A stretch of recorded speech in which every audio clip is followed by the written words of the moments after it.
दिल्ली में कल विधानसभा चुनाव के परिणाम आने को हैं और कांग्रेस नेता राहुल गांधी ने आज चुनाव आयोग पर कई आरोप लगा दिए। मगर ये आरोप दिल्ली चुनाव को लेकर नहीं बल्कि महाराष्ट्र विधानसभा और लोकसभा चुनाव से जुड़े हैं। राहुल ने कहा कि आयोग ने महाराष्ट्र में 5 महीने में तकरीबन 40 लाख नए वोटर जोड़ दिए और जहां वोटर जुड़े वहां पर बीजेपी की जीत हुई।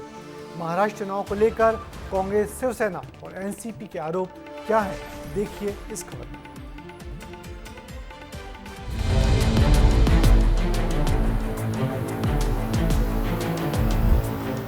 दिल्ली में 8 फरवरी को नतीजे आ रहे हैं, लेकिन उससे पहले शोर महाराष्ट्र में हो रहा है क्योंकि कांग्रेस सांसद राहुल गांधी ने महाराष्ट्र में महाविकास अघाड़ी के नेताओं के साथ एक प्रेस कॉन्फ्रेंस की और दिल्ली चुनाव के नतीजों से पहले महाराष्ट्र चुनाव में गड़बड़ी करने का आरोप लगा दिया। अब सवाल ये भी है कि राहुल गांधी जिस बात को कह रहे हैं उस बात में क्या नई बात है।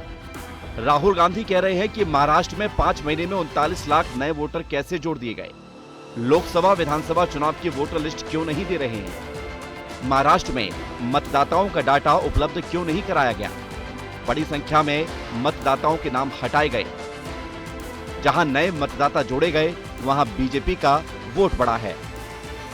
महाराष्ट्र में विधानसभा चुनाव नतीजे घोषित होने के बाद यह पहला मौका है जब कांग्रेस नेता और सांसद राहुल गांधी ने महाविकास अघाड़ी के नेताओं के साथ कोई प्रेस कॉन्फ्रेंस की, लेकिन निशाने पर हर बार की तरह इस बार भी चुनाव आयोग ही था। राहुल से पहले समाजवादी पार्टी के प्रमुख अखिलेश यादव और आम आदमी पार्टी के संयोजक अरविंद केजरीवाल भी चुनाव आयोग पर गंभीर आरोप लगा चुके हैं। महाराष्ट्र का अडल्ट पॉपुलेशन सरकार के मुताबिक 9.54 करोड़। इसका मतलब इलेक्शन कमीशन कह रहा है, देश की जनता को कह रहा है, देश के युवाओं को कह रहा है कि महाराष्ट्र में अडल्ट पॉपुलेशन से ज्यादा वोटर्स हैं। ये कैसे हो सकता है? ये बीजेपी का चुनाव लड़ने का तरीका है। चुनाव आयोग मर गया है। सफेद कपड़ा जो होता है वो हमें भेंट करना पड़ेगा। राजीव कुमार जी जो मुख्य चुनाव आयुक्त हैं वो इस महीने के अंत में रिटायर हो रहे हैं। वो कौन सा पद हो सकता है जिसके बदले में आप देश के जनतंत्र को खत्म कर दो? मेरी हाथ जोड़ के राजीव कुमार जी से विनती है, आप अपनी ड्यूटी कीजिए।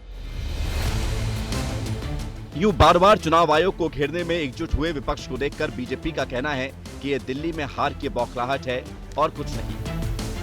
वोटर्स कहां से आए, वोटर कहां आए, किसका नाम काटा, इसका सारा जवाब इलेक्शन कमीशन ने दिया हुआ है। राहुल गांधी एक प्रकार से कवर फायरिंग कर रहे हैं क्योंकि उनको पता है 8 तारीख को दिल्ली के रिजल्ट के बाद उनकी पार्टी का दिल्ली में नामो निशान समाप्त होने वाला है।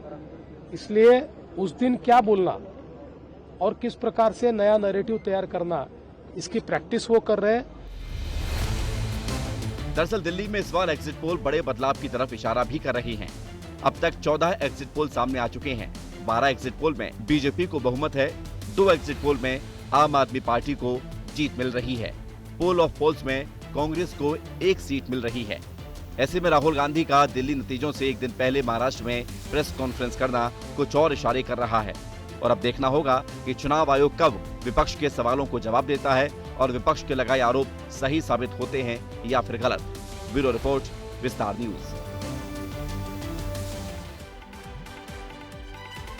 फिलहाल इस मामले में चुनाव आयोग की सफाई तो नहीं आई है, मगर इसमें कोई दोमत नहीं कि महाराष्ट्र के चुनाव नतीजों ने सभी को चौंकाया जरूर था और जिन सीटों पर वोटर बढ़े वो सभी सीटें बीजेपी और उसके सहयोगी दलों के पाले में गई थी। ये जनता का समर्थन है या बीजेपी की किसी खास प्रकार की बाजीगरी, देखना होगा।